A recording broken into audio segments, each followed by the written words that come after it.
Qu'est-ce qui manque pour pouvoir dérouler le programme aujourd'hui? Qu'est-ce qui nous manque?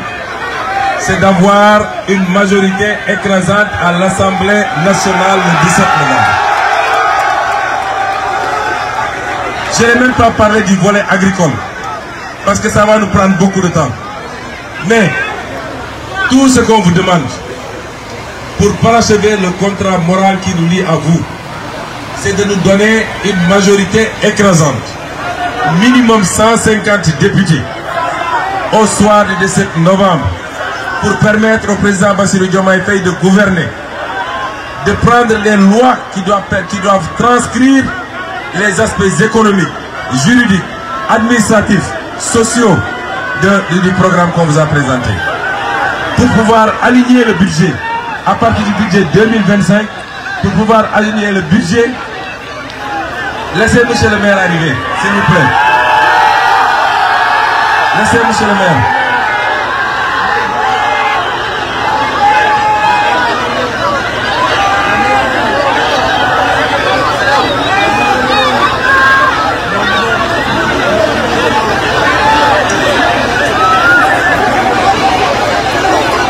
Calmez-vous s'il vous plaît.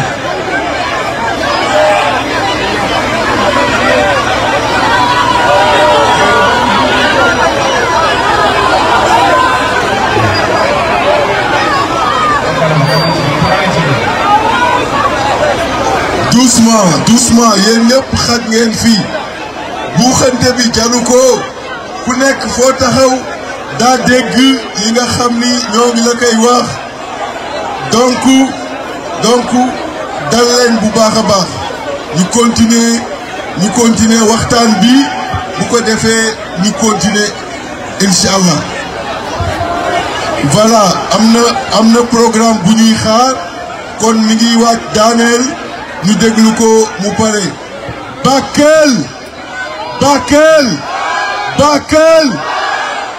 Bakel gaje ngeen gaay man foofu laa toll.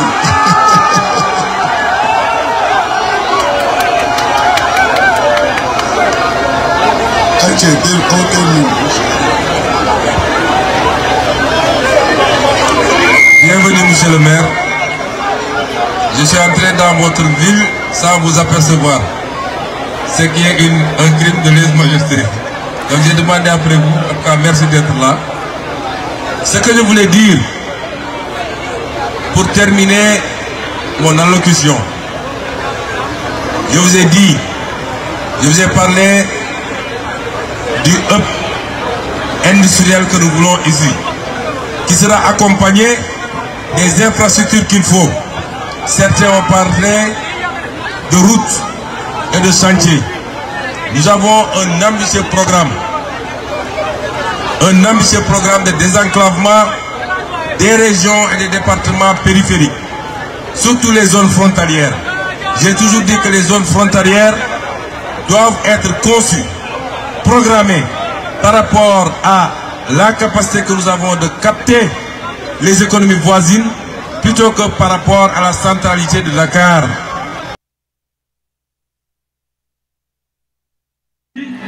Que des populations de Bakel sont obligées quelquefois de prendre la pirogue pour traverser et aller se soigner au Mali. Ça devait être le contraire.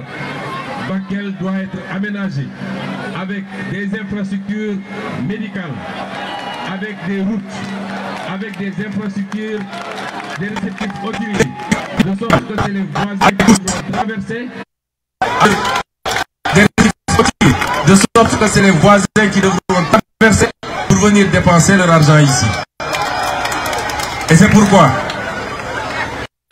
même le chemin de fer par rapport à l'exploitation du fer de la Falémé, le chemin de fer qui doit conduire directement au port minéralier et qui doit permettre de pouvoir exploiter ce fer dans les meilleures conditions après avoir été transformé ici à Bakel avec le pôle sidérurgique qu'on veut faire dans le pôle sud-est.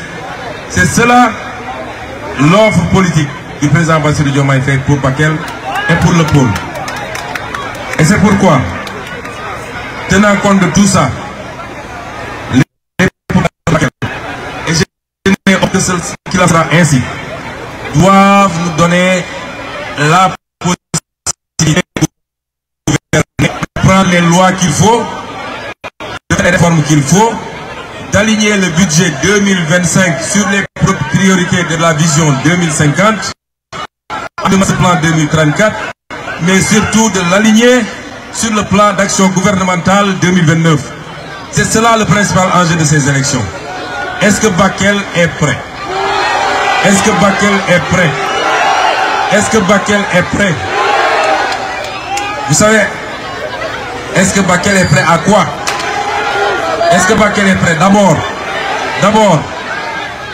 D'abord, avec tous les dignes fils de Bakel, avec tous les militants et les militantes, avec tous nos partenaires qui sont venus nous rejoindre avec la valeur ajoutée qu'ils vont apporter, notamment monsieur le maire et tous les autres maires, avec toutes les autorités qui ont été promues depuis que le président Bassirou Diomaye a été élu président de la République et a passé pouvoir. Ici dans le département de Bakel, il y a au minimum 4 ou 5 directeurs généraux, dont M. Koulibaly ici, qui ont été promus, et il y en aura encore et encore, parce que le potentiel humain qu'il y a ici, nous le connaissons. Est-ce que l'ensemble de ces acteurs sont prêts aujourd'hui à d'abord, écoutez-moi bien, à d'abord donner les 2 députés du département de Bakel à la liste PASTEF? Est-ce que vous êtes prêts à faire ça? Mais cela ne suffit pas, parce que nous allons vers une élection bon xamné raw gadou la. Celui qui est premier, même s'il a 40%, il prend les 2 députés. Donc li ma wax noonu mooy jox leen ñu député ñaari député dëkk bi. Mais en dehors de ces 2 députés là, si on a 40% et que tous les autres se partagent, qu'on y am 5%, ñi am 10%, on prend les 2 députés. Mais moi, Ousmane Sonko, 40% doyuma. Moi, je veux avoir 75% à Bakel. Est-ce que vous êtes prêts à nous donner 75%? Est-ce que vous êtes prêts à nous donner 75%? Vous avez pris l'engagement ici.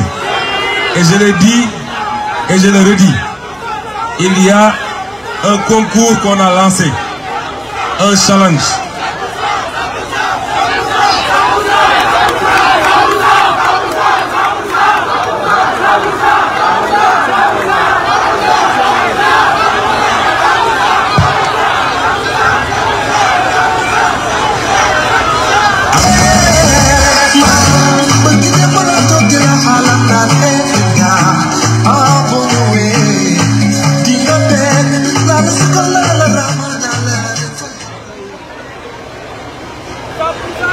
Man, dama leen assigner benn objectif.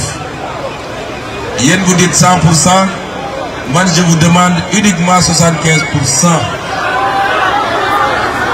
Léegi nag dafa am benn challenge bu ñu lancé. Benn concours là entre les différents départements du Sénégal. Vous savez qu'il y a 46 départements au Sénégal, plus les départements, les circonscriptions de la diaspora.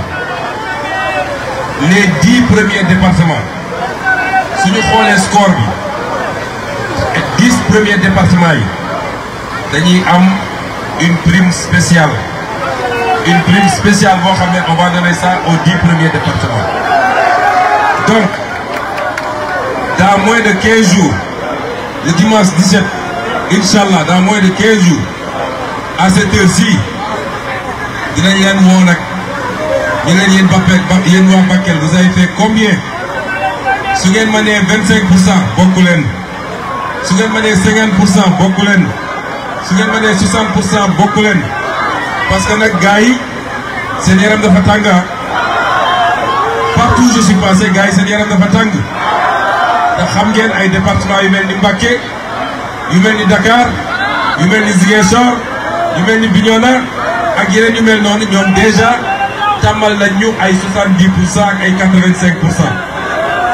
Donc yéen da ngeen wara def remontada remontada ngeen war a def. Est-ce que vous pensez que Bakel mën na def remontada? li ci kanam raw yu bët. On se donne rendez-vous dans 15 jours Inch'Allah à cette heure-ci. Bu ngeen def remontada nag dinaa ñëw ak carton rouge bi. Bu ngeen defee remontada bi nag vous aurez une prime spéciale boo xam ne yéen waa Bakel di ngeen ko gis ba mu mat sëkk. Et je parle sous la surveillance de monsieur le maire, de tous les directeurs généraux qu'on a nommés et qui sont des fils de ce département. Comme lu neex du doy li duuf lépp xajul ci cin li ñu ngi leen di gërëm di leen sant et on va vous demander la route parce qu'on doit aller par Kanel et continuer jusqu'à Ourossogui.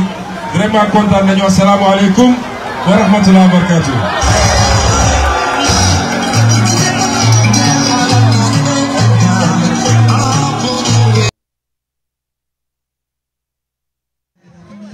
fii ci Bakel kon dégg ngeen discours bi nga xamante ne moom Ousmane Sonko moom la fi tenir dégg ngeen kàddu yi nga xamante ne moom la fi yëkkati moom Ousmane Sonko